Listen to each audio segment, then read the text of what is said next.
இன்றைக்கி எதை பற்றி பார்க்க போகிறோன்னா தாவேக்காவை பற்றி தான் பார்க்க போகிறோம். என்னென்னா, நான் நார்மலாக காணொலியில் வந்து தலையிட்டு பார்த்துட்டு இருக்கும்போது திடீர்னு எங்கள் அக்கா வந்து ஒரு இசைக்கருவியை வாசிக்கிற மாதிரி ஒரு காணொலியை பார்த்தேன்.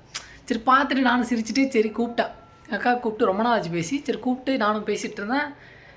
என்னக்கா எப்படி இருக்கீங்க அப்படின்னு பேசிகிட்டு இருக்கும்போது பேசிகிட்டே இருந்தேன். அப்படின்னா அவங்க கேட்டாங்க, என்னடா காணொலிலாம் பலமாக இருக்குது அப்படி இப்படின்ற மாதிரி கலாய்ச்சிட்டு இருந்தாங்க. சரி நானும் சும்மா அப்படியே பேசிகிட்டு இருந்தோம்.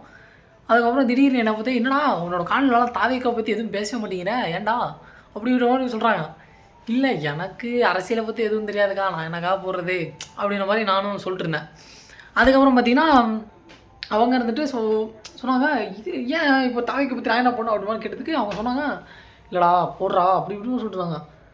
என்னென்னு பார்த்தா அப்புறம் அவங்க சொல்கிறாங்க, இந்த மாதிரி நான் மட்டும் தமிழ்நாடாக இருந்தான்னு வச்சுக்கேன். எங்கள் அக்கா வந்து பெங்களூரு கர்நாடகா, நான் மட்டும் தமிழ்நாடாக தானே எங்கள் வீட்டில் இந்த 12 ஓட்டும் விஜய் தான். அதான் ஒரு பாடி சொல்லுவாங்களே, நீங்கள் என்ன கொடுத்தாலும் நாங்கள் வாங்கிப்போம், ஆனால் நாங்கள் போடுற விட்டு விஜய் தான் அப்படின்ற மாதிரி சொல்லிட்டு இருந்தாங்க.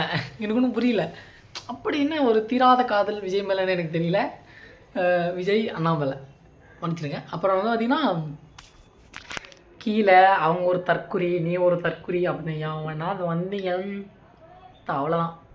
என்னென்னு பார்த்தீங்கன்னா அது எல்லாருக்குமே இருக்கும். இப்போ அவங்க வந்து திரைத்துறையில் பார்த்திங்கன்னா ரொம்ப வருஷமாக பார்த்துட்டு வந்துருக்காங்க. அவங்க வந்து நல்லது பண்ணுவாங்க அப்படின்ற ஒரு நம்பிக்கை தானே வாழ்க்கை. எல்லாருமே அந்த மாதிரி தான் நம்பிக்கை வைங்க. இதே மாதிரி உங்கள் வீட்லேயும் ஒரு விஜய் காதலர் இருப்பாங்க, அவங்கள கீழே தட்டி விடுங்க.